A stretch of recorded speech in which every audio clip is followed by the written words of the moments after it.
Okay, welcome, welcome. Here we go. And I like that sentence, here we go, because it gets me here. And that's what we're all supposed to be, is here when we're here. So I'm working on that right now.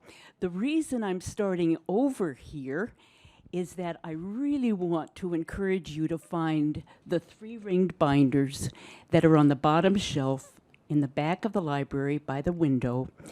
And we started in 2017, so there are many people who have read, and it's just a rich experience to open any one of these three-ringed binders and read somebody's story. So we're adding Barbara Spraker's stories, and that means we need a third binder. So, so look forward to that. And Barbara has put two three-ringed binders up here you might want to look at. Her amazing organization, Women Leading the Way. Might be a comment on Horizon House. No offense to the men in the room, but Women Leading the Way. Barbara's going to speak a bit to that organization, but here are her books. And then the other book on this table is, I love this word. I love this word. I'm a word person. And there's something about the word remembrances. It might be the two M's in there that are so beautiful. Remembrances. And this is Pat Decker's book, and we are adding this to the collection on the windowsill. So take a look at this after we're done. Okay, Barbara. Here we go, Barbara. Oh, my. I am so looking forward to your reading today. But I am too. Are you too? And I'm so thrilled. Look at me. I didn't take my notes with me. I keep thinking I don't need notes. Good for. Did you hear what she said? No. We have not said the poem. Okay, I say a line, you say a line. Thanks, Linda Neebank. Right, right, right. Right, right, right. Until you get it right. Until you get it right. Then read aloud. Then read aloud.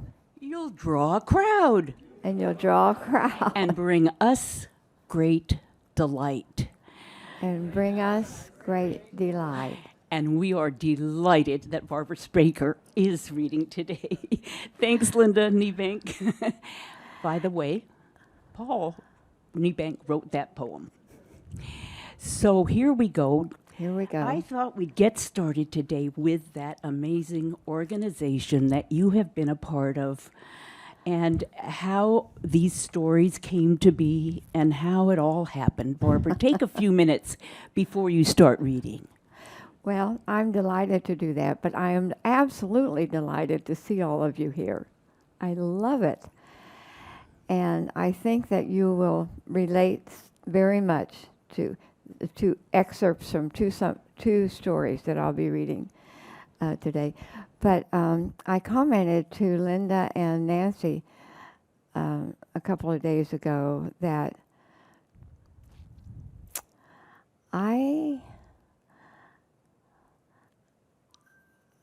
Women Leading the Way is very real, but the organization is very simple. It's me and a woman named Margaret Rode, who is, I call her my tech Sherpa, because when my family heard that I was going to launch a website, I mean, they were terrified because I'm not a techie person at all, but I'm a relationship person, and I know people who know people, and actually it was Karen Lazarus, whom some of you know, who mentioned that she had been in a workshop with this woman. Well, this woman I have never met face to face, which is new for me. And she's in North Carolina, I think, or Virginia or someplace. And we have just worked together like this. She has her own website. It's called Websites for Good. And she only works with organizations that have a real mission or purpose that's important to them. And she just sort of attached herself to this, and I don't even know if Women Leading the Way, I think that came out of a conversation with her actually, because I had a word that was a little bit different, and she said, oh, we can't use that because, somebody else is using it. So we got to Leading the Way. But I also commented last week that the readers last month situated themselves in their families. And I just loved that. It seemed so appropriate and so real. I mean, that's where we all Good. started. Well, that's right? what we'd love you to do too, Barbara. Thank you so much for mentioning that. And I, I have my own vested interest in that as well, because I know that my mother's experience had a huge impact on me. And I want to tell you just a tiny bit about it, because I think some of you may relate to parts of it. I was born to a mom whose life spanned the 20th century. Okay?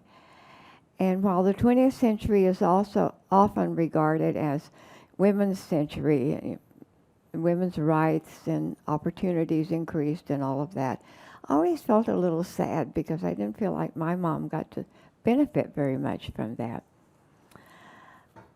So she was smart. She wanted to go to college. Her father told her no way was he paying any money for her to go to college. Women didn't need a college education, thank you. They were just going to get married and have babies and raise kids, and you didn't need a college education for that. If anybody's figured that one out. Well, my mom found a way around that particular obstacle by taking a 5th year of high school. Anybody ever heard of that? I'd never heard of it. But it was quite acceptable at that point. And it qualified her to teach in the rural schools in Missouri. So she did that, and she loved it. I think it was the highlight years for her. Oh, that's a great story about how she found a niche without the college degree. That's wonderful, Barbara. And she loved it until she wanted to get married. Now, some of us in this room may be old enough to recognize that that was outlawed in the state of Missouri, and I think other states as well.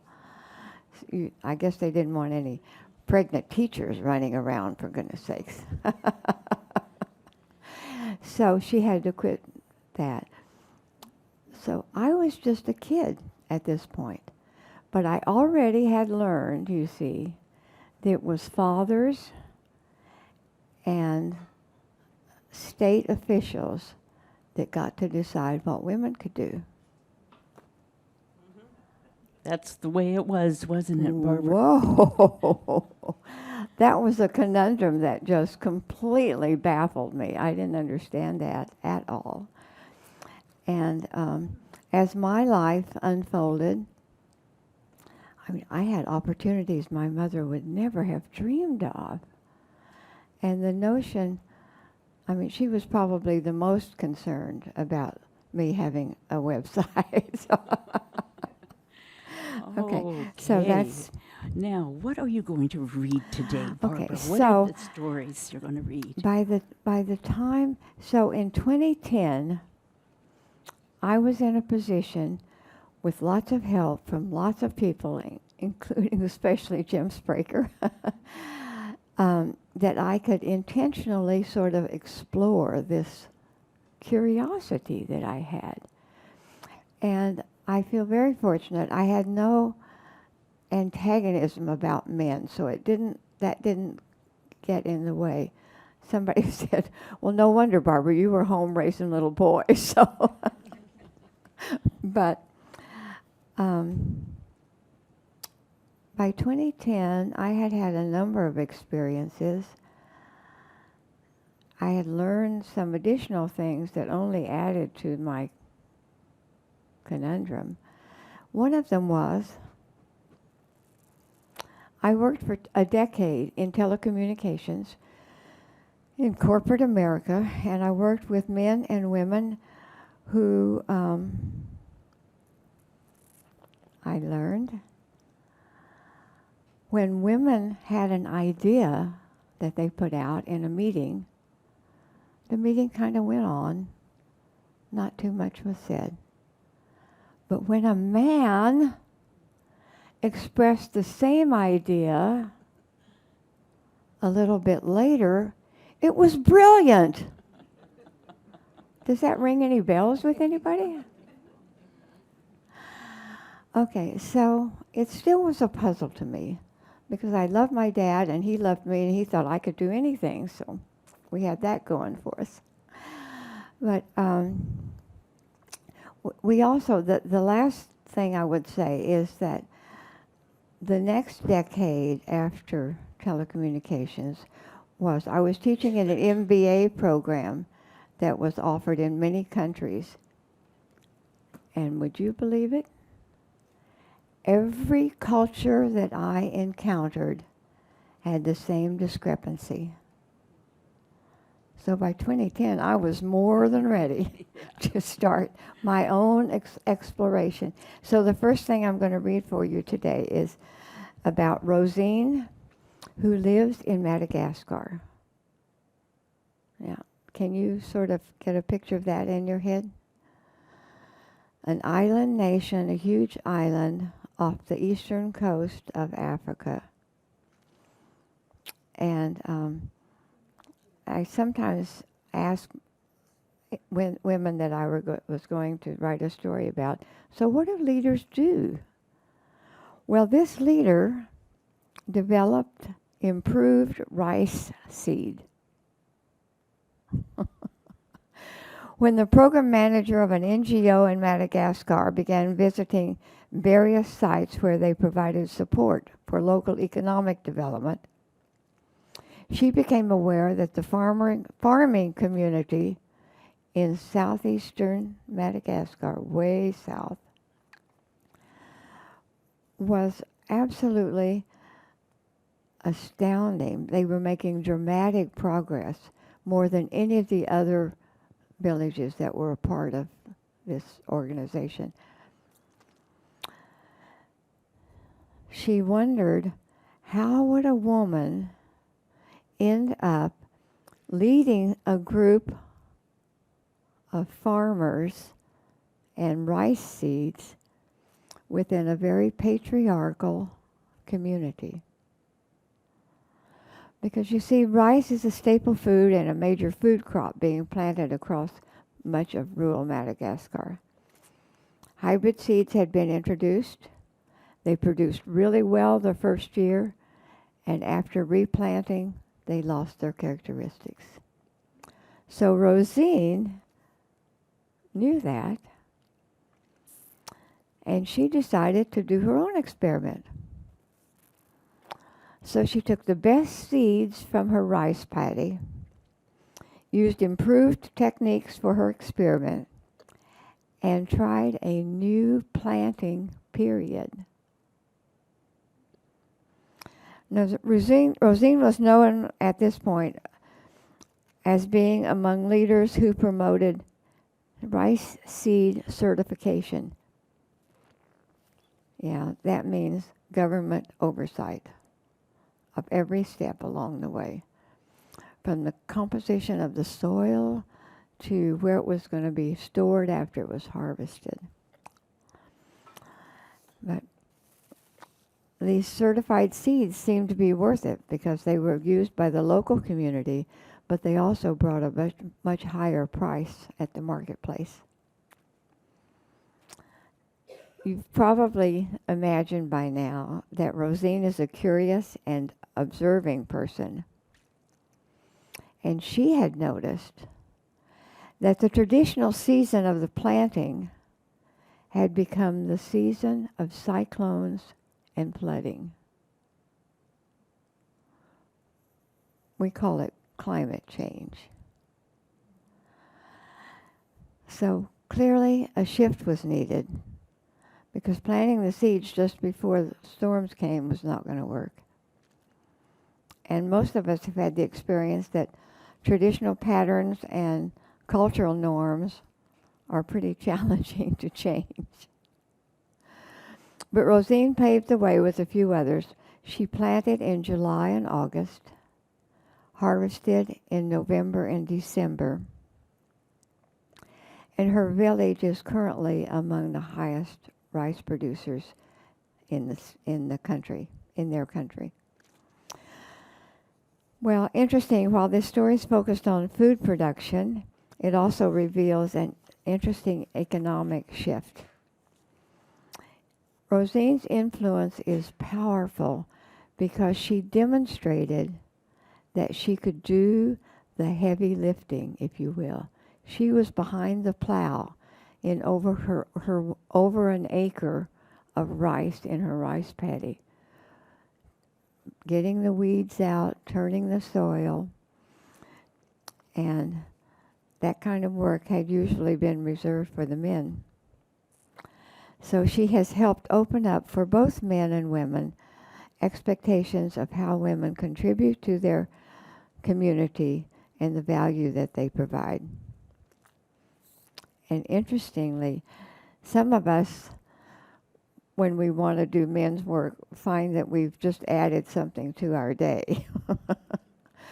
But in her country, men developed an interest in some things that had often been called women's work, such as vegetable gardening and nursery planting. You know, all those little planters that you see outside the grocery store. So the new balancing of work between women and men, women were involved more in the income allocation. They were involved in the choice of where to store the harvest, where and to whom to sell it, and what personal and family items to purchase.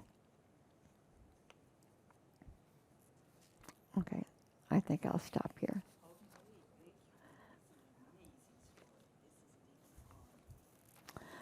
Okay, so can I do another quick one? Yes. Okay. We'd love to hear more, Barbara. That was an amazing story. This one is called Jennifer's $75,000 bake sale. When news of the Haiti earthquake reached Jennifer, she was devastated. She's a mom. She too lives on an island, but it's much smaller and much closer to us. She and her husband and their 5 children live on Camano Island. They had been to Haiti. They adopted their youngest child from Haiti about a year and a half before the earthquake. They knew the poverty that existed and what the living conditions were like before the earthquake. So here's how Jennifer described herself when I first spoke with her about writing her story. "I'm exhausted," she said, "from 2 days of crying while watching TV coverage of the effects of the earthquake and feeling really powerless to help. And I'm ecstatic because 2 friends and I came up with the idea of having a bake sale. It just feels so good to be doing something personally." So she she and her two friends did what women have done for thousands of years. They baked bread. They baked 21 loaves of banana bread, to be specific, and they made over $200 for Haiti by walking around their neighborhood selling banana bread. And they were so excited because of the positive response that they had another great idea. They decided to have a neighborhood bake sale in Jennifer's garage the next weekend. So the call went out. January 23rd, 2010, community bake sale from 9 to 3 or while supplies last. And here's what we need. A few volunteers, baked items, packaged and ready to sell, please. Pies, cookies, brownies, cakes. If you want to sell them individually, that's fine. If you want to sell them as a package, that's great. But please bring them packaged and ready to sell. Bring them by anytime Thursday or Friday. Just drop them off. I'll be here all day. Through personal contact and phone calls, email, Twitter, and Facebook, the word spread. I don't Twitter, Jenner told me, but I have friends who do. And I had no hesitation in approaching bakeries, grocery stores, schools, senior centers, and churches to request donations. So actually it became a community effort. Strangers showed up at her door with baked goods to donate. And by the evening of January 23rd, $7,000 had been raised. However, the foundation at the clinic where Jennifer worked part-time had said to them, we will match funds of any of the money that you raise up to $25,000. So the bake sales continued and the donations continued. Teachers donated, vacationers at the campground. Anybody camped up at Camp Camino? Neighbors, friends, hairdressers, tips from the local beauty shop. They donated all their tips on that Saturday. Friends, neighbors, clinic foundation. So Jennifer's compassion for the people in Haiti turned a few loaves of banana bread into $75,000 for Haiti relief. An amazing story. So Rosine and Jennifer are women who led the way. Is that right, Barbara? Absolutely. Oh, And that's- I hope that you just have gained some kind of like a connection with them, because they were grassroots women, you know. They didn't wear corporate suits. They were farmers. They worked in all kinds of different organizations. Well, thank you so much. You bet. And I bet you have more stories for another day. So keep thinking about that, Barbara, okay? Thank you. Yes, indeed. Oh, gosh. Okay. While we trade... Yeah, let's give her a hand. And Pat Decker's going to come up and sit in the chair. But while that is happening, I want to thank some people. And here we go. Thanking Nick. Bravo, Nick. every writer's read, he is very flexible and puts up with us needing the furniture moved, and I need a handheld. And thanks, of course, to Risa back there. Thanks, Risa. But I also want to thank Ronnie Budge. Is Ronnie here today? No? Ronnie Budge takes care of that shelf of books by us or about us on the back windowsill in the library and keeps it up to date. So if you hear of any new people who have moved in that have a book up their sleeve, let Ronnie Budge know. And of course, thanks to Judy Klein and to Pam Daly, who chair the library committee, and Linda and I have joined that committee. So we're glad to thank these people. Pat, good to see you. How are we doing, Nick? Test, a little bit of testing.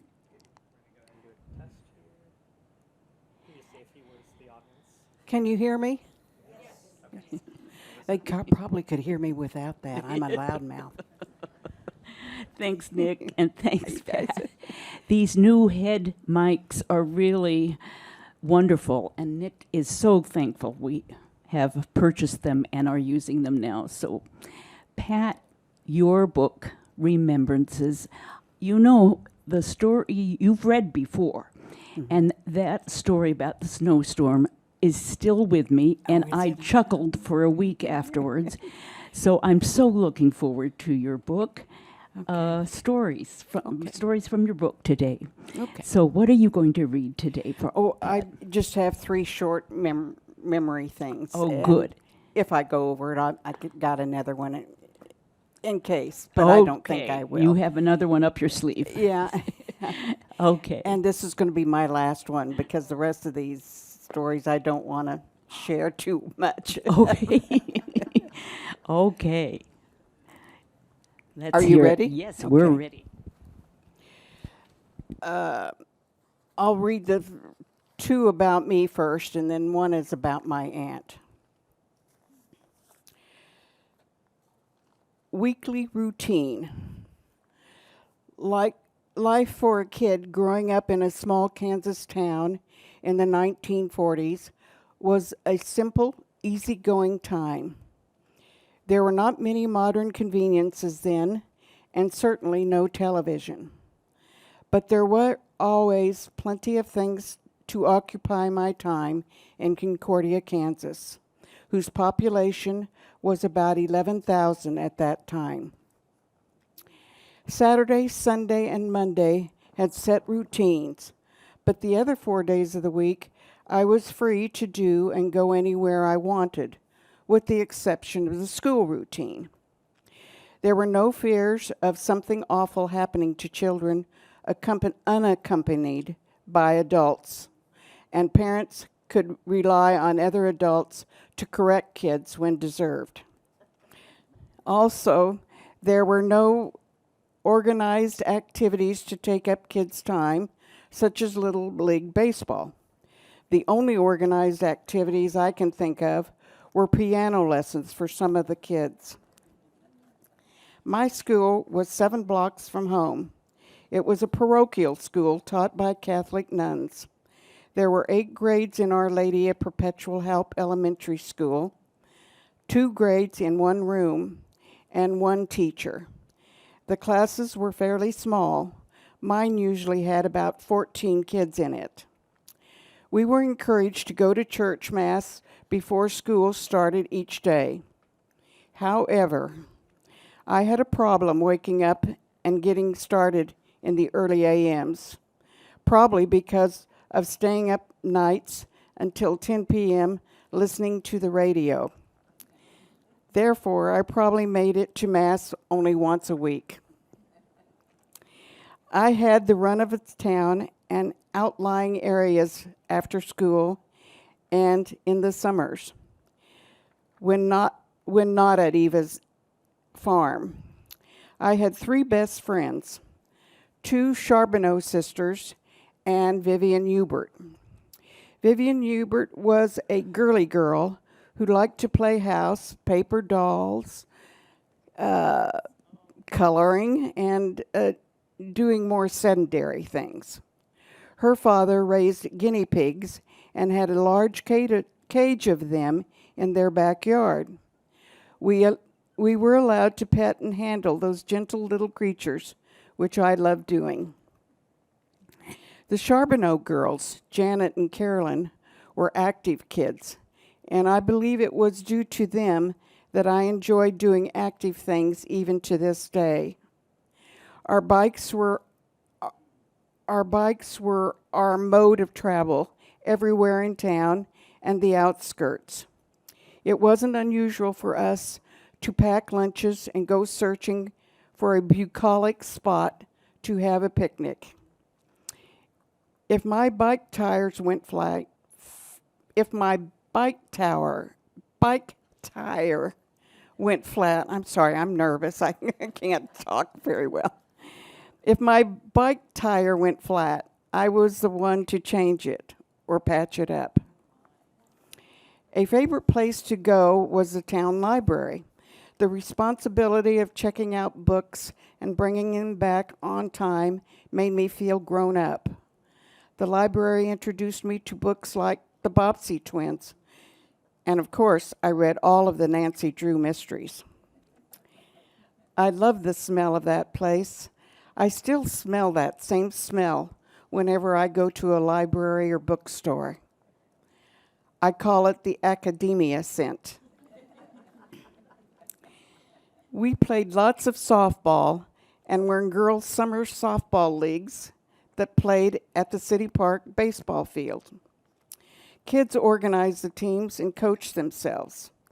I was the first baseman on our team and later the catcher for the high school team. Yeah. There was a horse stable at the fairgrounds east of town. We visited it regularly, year-round, always bringing carrots or apples to the horses. We never got to ride them as they were privately owned, but we were allowed to feed and brush them. Sometimes they were in their stalls, and sometimes out in the riding ring next to the barn. We also liked to spend time at Matthew's greenhouse. I remember once spending about an hour choosing a little starter, a cactus starter for Grandma's birthday. It cost a nickel, so I could afford it. That time was well spent because 10 years later, the cactus had grown 3 feet high. Grandma had a green thumb. One of our fun places to play was the lumberyard, running in the rafters among the stacks of wood and playing cowboy, cowgirl, and outlaws. There was always an argument over who was going to be Dale Evans. The lumberyard venue only lasted for 2 years because we were told by a worker not to come back, that it was too dangerous to play there. There were at least 2 big snows in the winter. We took advantage, I won't go over that one with you, but we took advantage of that and played in the snow most of the day, stopping only to change wet gloves or mittens. The wet ones were laid over the heater to be ready for the next change. My house had a ditch in front of it, which was perfect for making snow forts and equipping them with ammunition, snowballs. Most of the neighborhood kids participated in the event. The climax of the big fight, I should say anti-climax, as the most fun was building the tall forts and planning our attack strategies. Concordia had an annual fall festival with a parade, pancake feed, booths and of homemade goods, and food, games, and races, and a band playing in the band shell in the park. It was always a good time for all the kids in town to go running around like little hellions. The carnival also came to town once a year with games, rides, and sideshows. This is the one event, other than Sunday church, that I remember adults accompanying the children. Maybe it was because there were strangers around, and strangers were always suspect in our little close-knit community. Or maybe it was because the adults wanted to make sure the kids didn't go into the risque sideshows. The most thrilling event of my childhood was the one when the circus came to town. All the kids in town went to the train station to watch the animals being unloaded. Most of us had never seen live exotic animals, as there were no zoos in little towns. The zoos were in the big cities, 3 hours away by car. After the animals were unloaded, they were paraded down the streets with all the kids following. It was very exciting to be part of all this. The animals walked through half the town to get to the fairgrounds, with the elephants pulling the lions in the bear cages and loads of heavy equipment. We stayed to watch the men and elephants pitch a huge tent. There were at least 2 shows because I remember sneaking outside and lifting a little little tent flap to get a glimpse of the show. The second time, Uncle Armand bought tickets for us. The neighborhood children played outside until dark on warm evenings. Mostly we played in the street in front of our houses. Kick the can soccer was probably the most popular game, but it caused a lot of bruised shins. Catching fireflies on summer nights was fun. We watched the jar light up with lots of lightning bugs in it. Sometimes, I'm sorry I have to say this, I'm not proud of this. Sometimes we pick the lights off the bugs and put them on our fingers to make light rings. Also, there was no adults around, so That is amazing.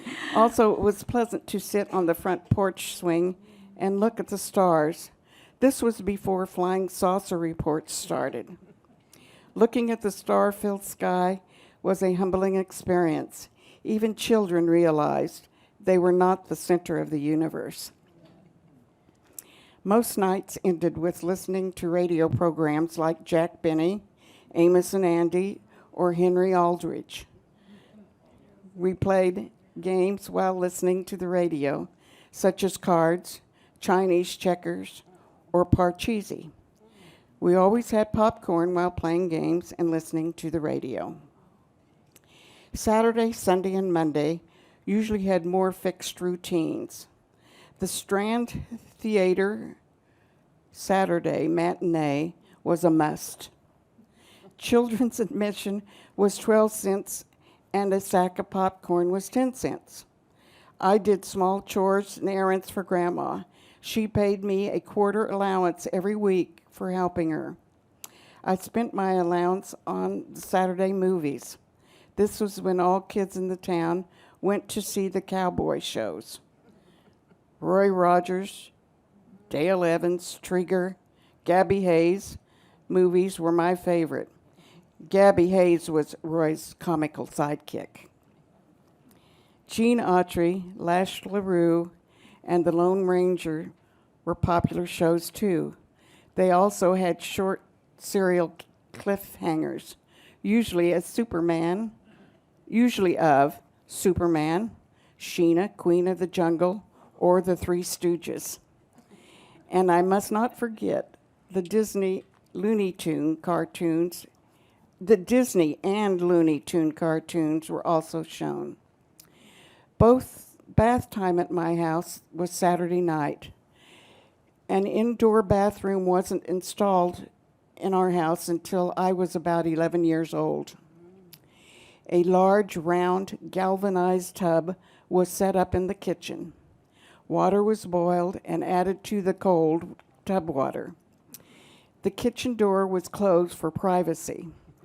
There were anywhere from 3 to 6 or 7 people participating.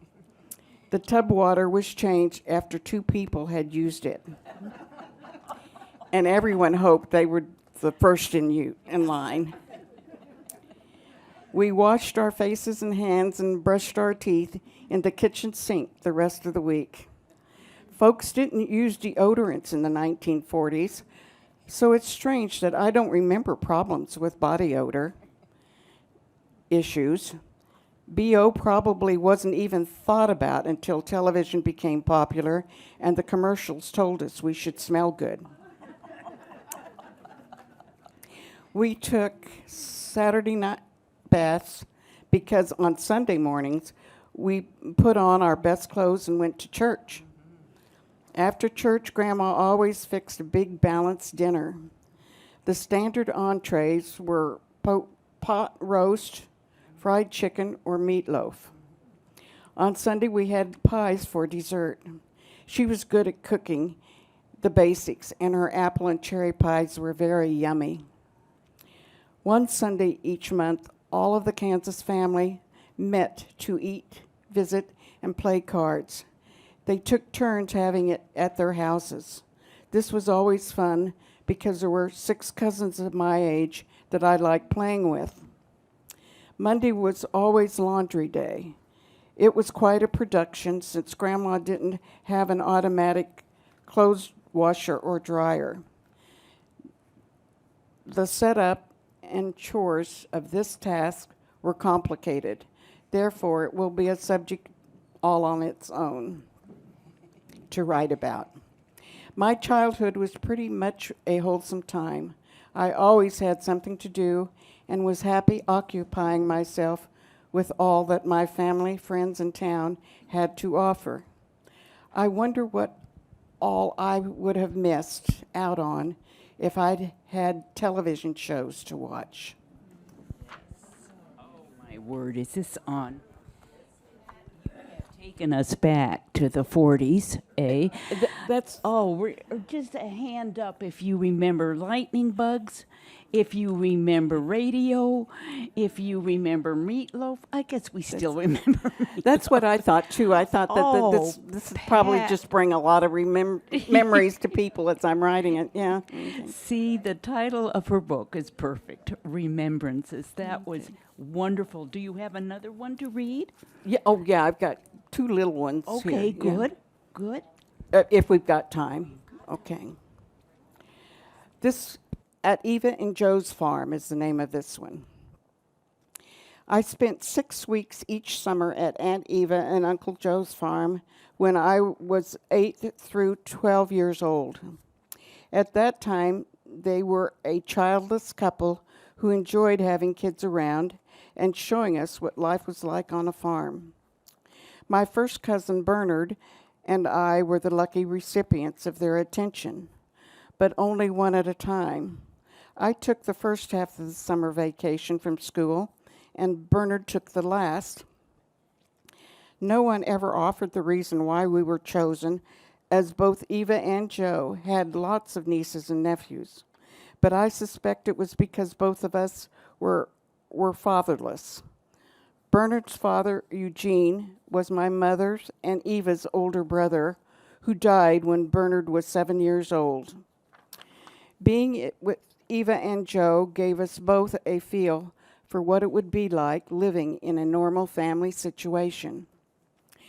Thinking about this time evokes many memories, mostly good, and a few traumatic, like the time I was confronted by a crouched, viciously hissing badger I came upon while walking in the tall grass.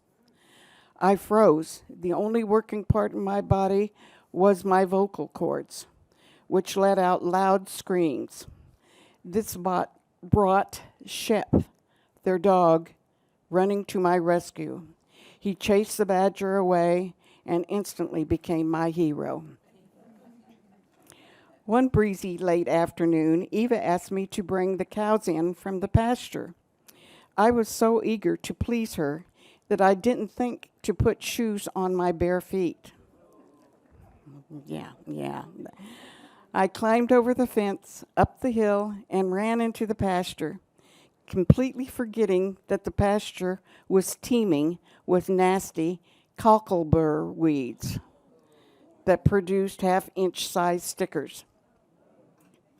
Stepping on them brought on yelling and crying, and I forgot that I had set out to do. Suddenly, I was shocked to see Eva's car come zooming up over the pasture hill. She got out and ran over to me, shaking and with tears running down her cheeks. This frightened me. I had never seen her so upset. She shouted out, "What's wrong with you?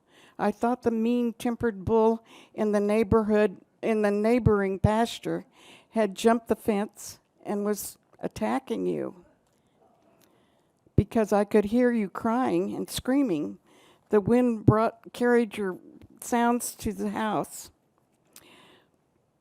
When told I had just stepped on some stickers, her fright quickly turned into displeasure, and I was scolded for scaring her half to death. From then on, whenever it was time to herd the cows in, Eva reminded me to put shoes on first and to take the dog along with me. It was rare for Eva to scold kids. She was very liberal and non-judgmental. However, Joe was the opposite. Kids didn't get away with any shenanigans when he was around. I remember the time when I missed eating a piece of Eva's homemade lemon meringue pie because Joe said I had to eat my hominy first before I could get dessert, which I couldn't do because hominy made me gag. It still does today, by the way. One time, Joe caught me sneaking a puff of a just lit, non-filtered cigarette. He made me smoke the entire cigarette and then made fun of me for turning sickly green. I helped with the household chores. Eva had me dust floors and furniture and tidy up every day. I liked being in an orderly house. It was new to me. My grandmother's forte was not housekeeping. I got to spin the milk separator, churn the butter, defeather fried chickens, and help with pickling cucumbers. My outside chores mostly consisted of feeding the chickens, gathering their eggs, and bringing the cows in for the night. I was shown how to milk cows, but I never did quite get the hang of that. Oh, this is a picture of Eva, by the way. One summer while I was there, a mother pig gave birth. She rejected one of her piglets because it was born with a hole in its temple area. Eva wanted to try saving it, so Joe made a little pen for her in the barn, and it was my job to feed her 3 times a day with cow's milk in a baby bottle. I grew attached to this pitiful little creature, which had strange odor and was not cute and playful like its siblings. It would just languish in its bed of straw. She was still living at 4 weeks old when it was time for me to return home. Eva kept me up on her condition, but sadly the piglet died in the winter. It was fun getting to play with my summer friends. Joe had 2 nieces and 3 nephews, all around my age, living nearby. One lived just a quarter mile away from their farm. We ran around together in the country at the country fair, which always came at the same time I was at Eva and Joe's house. We prepared for it by practicing our coin tossing skills into some of Eva's dishes that she let us set up on her living room floor. Sometimes she would even get into the act. Aside from the coin tossing booths and rides, the fair had nightly baseball games. My friends and I shagged the balls hit outside the ballpark, earning a nickel each for each ball retrieved. Eva and Joe always gave me a few dollars to spend at the fair, saying I earned it for being a good helper.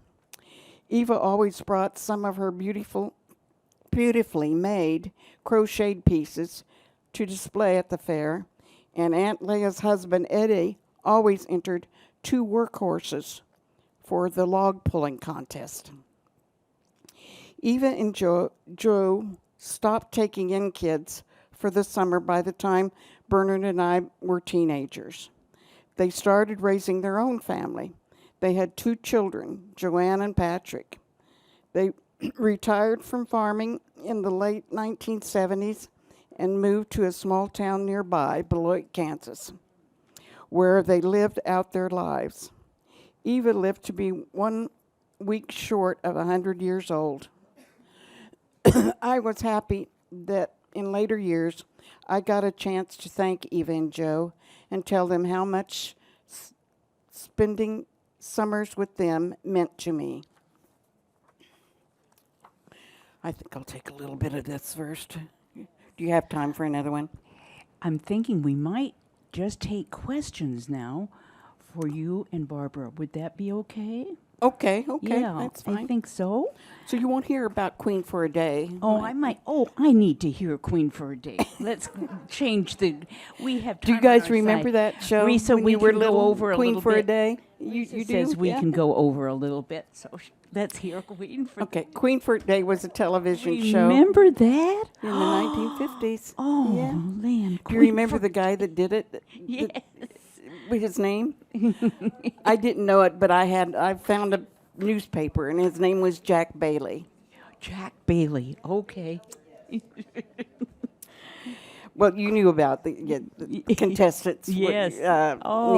Needed something, and she was chosen for the Queen for Day. My Aunt Mary Rose was selected to be the contestant for one of the shows. She was a working mother who wished for an automatic dishwasher, automatic washer and dryer to take some of the workload off of her stay-at-home husband, Michael.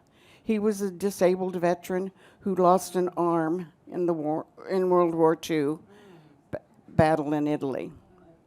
They had 5 children at the time, ranging from ages 10 to 10 months old.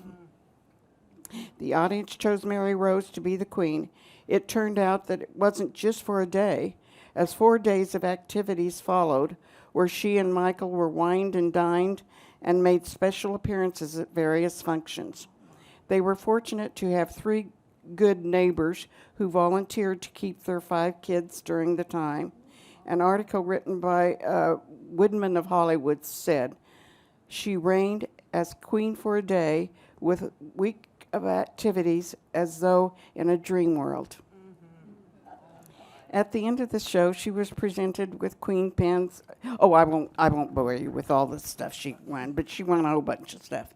The show sponsored a trip to Hollywood the next day, and they got to see the movie stars and stuff. So I'm not going to bother you with all that. But anyway, they had to write. They went to Arizona and made appearances all over Arizona, and they flew home in an airplane. I'm just ending it, as all flying in an airplane was also the first for Mary Rose. It's ironic that later on she developed a fear of flying. Therefore, they made fewer trips back to Kansas. She even refused to travel by car the last 10 years of her life. The folks in my small hometown didn't get to watch the show. It was too snowy on the television reception. They didn't live near big cities, but a few of my folks did live in Los Angeles, San Francisco, and Boston, and they got to see her special day, and so on and so forth. I've got a newspaper article about it. Wonderful. For her. Okay, I won't bore you anymore. Did she? What? Oh, yeah, she did. She got that and a whole bunch more stuff, really. Now, Pat, what year was Queen for the Day when you're... That was when I was in my early 20s, so I would say probably 50, 50, 55, maybe 55, 56. later part of Oh, my 55. goodness. Is that about right? I just loved being sick and staying home and listening to Queen for a day. Oh, Lynn, Pat, you have brought back memories that fill us up. Raise your hand if you got one memory that came because of her stories today. Oh, look at that. Good. Oh, good. Lynn, thank you, Pat. And thank you, Barbara. I think we do have a few minutes if there are any questions for Barbara or for Pat. This was another rich afternoon, and Linda has booked us for next month. So be ready for Writer's Read next month. We have 2 people coming in June. Is that right, Linda? Good. Okay, any questions? These were such fun. Thank you all for coming. Really, I always get filled up. These are wonderful times. Thank you. Thank you. Thank you.